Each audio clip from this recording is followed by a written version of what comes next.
Yo, what's up mga Kadoy TV Sports? Welcome back dito po sa ating channel, ang ating pag-usapan na dyan na. And of course, shoutout ko kayo. Mabilis lang po ito mga boss, no?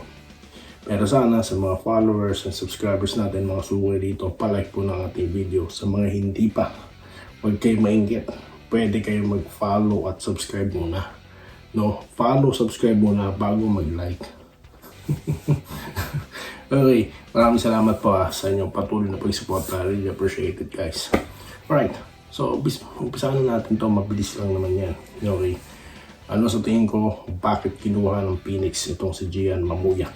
Well, kung di nyo po napapansin, ang laro po ng Phoenix ngayon is parang rain or shine. Ang coaching style ng Phoenix is parang rain or shine. Bakit? No hesitation 3-point shots, atake sa gitna, open court, fast break, mga boss, run and gun type of game. Yan po yung ginagawa nila eh. Wala silang pakialam kung ang gagawin nila is straight to the hoop, layup, or kick out para po sa 3-point shot. So, ang pagpasok ni Gian Mamuyak dyan is, ano po, maliban kay Tio, siya po ay isa sa mag-a-anchor ng kanilang sistema. Tangkop na angkop si Gian Mamuyak dyan. Kaya para sa akin, mukhang hindi siya maninibago mga boss sa kanyang gagawin. Okay, sa kanyang posisyon.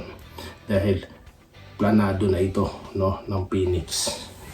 So, that's how dangerous this team is. May nagtanong po sa akin or may nag-comment po sa atin na hindi naman daw kailangan ng Phoenix si Mamuyak dahil guard dito. May mga guard na sila, di ba? Nakakwel pa nila si Evanelli. Pero mga boss, ang sinasabi ko dito, they're playing like rain or shine, na para sa akin, wala pong star player dito eh. Kung sino may hawak ng bola, may lisensya tumira, katulad po ni Kenneth Taffin. Ito na, umpisa na tayo sa place nila, no? Mabilis po umiikot ang bola, kaya kahit sino po, titira sa labas, titira si Perkins, titira yung import. Yung import po is very complement with their play, di ba? Kaya po kapag medyo pabanding ang depensa mo rito, papag-iiwanan ka dahil titirahan ka nila eh. Ngayon, kapag naman open ang gitna, meron po silang mga slashers dyan. Nakita nyo naman po yung mahilig mag-Pinoy step na si Richie Rivero, di po ba? At ayan na nga, si Gian Mamuyak. So yan at yan po ang gagawin nila. As you can see, hindi po sila ganun kalaki. Katulad po ng rain or shine, di ba ba? Sino lang ba sentro nila? Will Gozum, tsaka itong si Justin Chua, di ba ba? They are what? 6'6", 6'7", 6'5", mga ganun. So, kung titignan nyo sa matchup, lamang ang Hinebra sa height. Hinebra got 6'9", Japet Aguilar 6'7", Troy Rosario, di ba ba? Meron ka pang hindi ginagamit dyan na 6'8" na si tignan nyo, nakalimutan ko na ang pangalan dahil hindi ginagamit. Kemar Carino, ayan. Di ba? So, hindi porket may height dito Hinebra, no, may advantage na sila.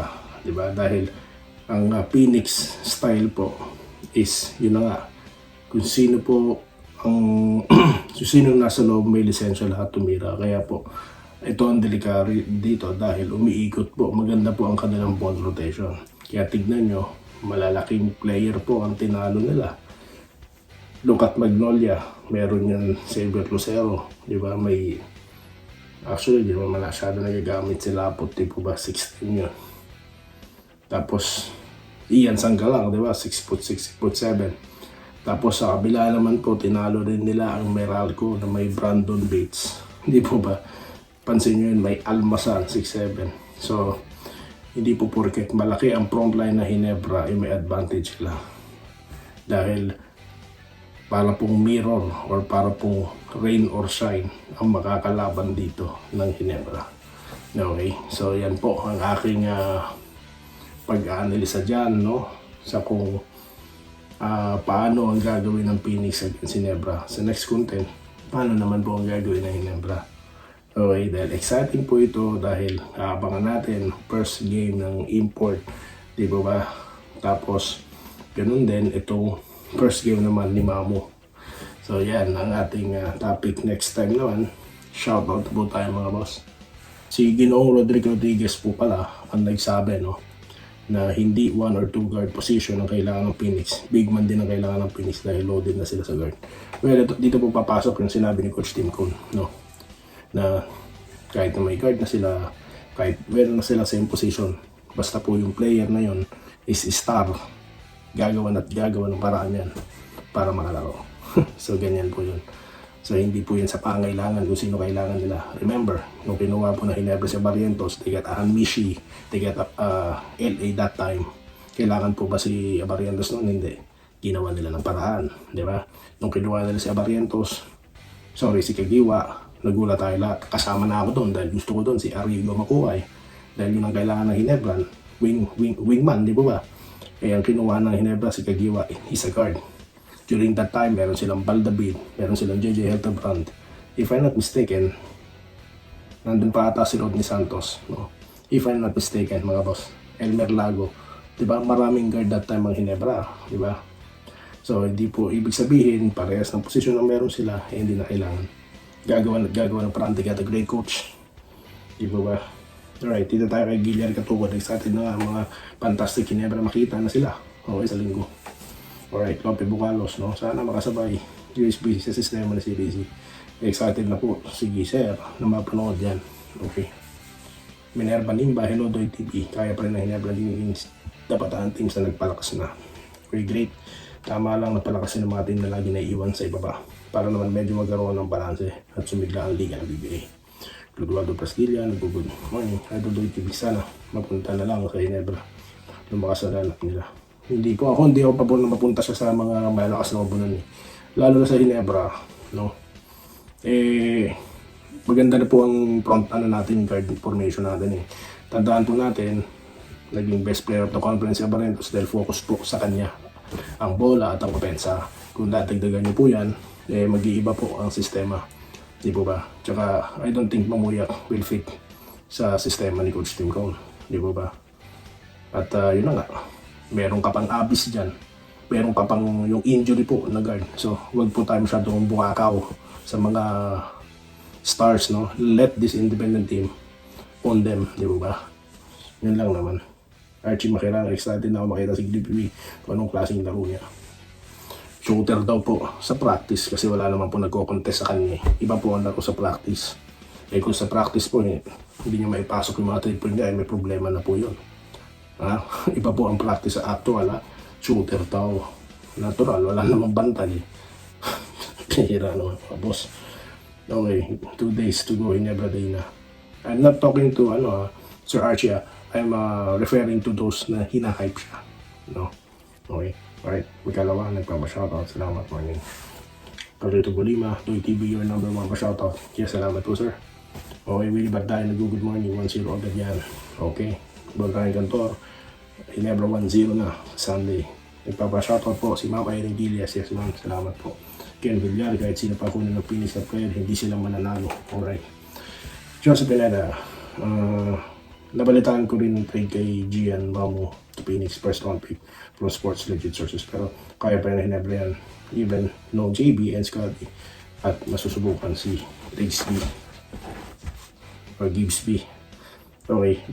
David Cheese, kunin nila si Eman Calio na MBBL para lalong sumaya ang PBA. I-research ko po muna kung sino yung mga yan. Kilo Castillo from Ross to Phoenix, why not? Yes. Efren De La Cruz, idol po kita, pero naunahan ka ng mga vlog, nanguhuli ka ng mga trade sa balita.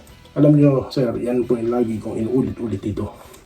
I don't care kung maunahan po nila ako. Kaya nga po sinabi ko sa content na yan, hindi na po balita aking sinasabi. Pinagko-komentuhan ko po. Hindi po ako nakikipagunahan. Dahil obviously, maunahan po talaga nila ako. Bakit? Naibalita po yung tulog ako Iba po kasi ang time zone natin dito sa Canada. So pagkagising ko, Mamu, nasa na. So definitely mahuhuli po talaga ako. At kahit naman po, mabasa ko na yan, kung hindi pa po yun ibalita ng legit sources, hindi nyo rin maririnig sa akin yan. Kaya yun po ako. I-confirm ko muna, i-research ko muna yan bago ko pag-komentuhan dito. Okay? So yan po, hindi po ako nakikipag-unahan. Bahala na sila for the content nila. Okay? Dahil dito po, may mga suki tayo na gusto ng konfirmasyon, papasok dito, gustong marinig kung ano ang magiging ambag ng team ng player na ito, paano ang gagawin, no? Mangyayari sa team. Prediction nito, bigyan po mga reasons Kaya hindi po ako nakikipag-unahan sa kung sino-sino mga vloggers yan, sa kanila na ang views. Maraming salamat sa inyo lahat po. Sa mga hindi po nabanggit, next content na lang dito po sa ating channel, Doy TV Sports. Maraming salamat po guys. Stay safe. Salamat po sa panonood. Subscribe na para sa mga susunod na basketball at boxing videos.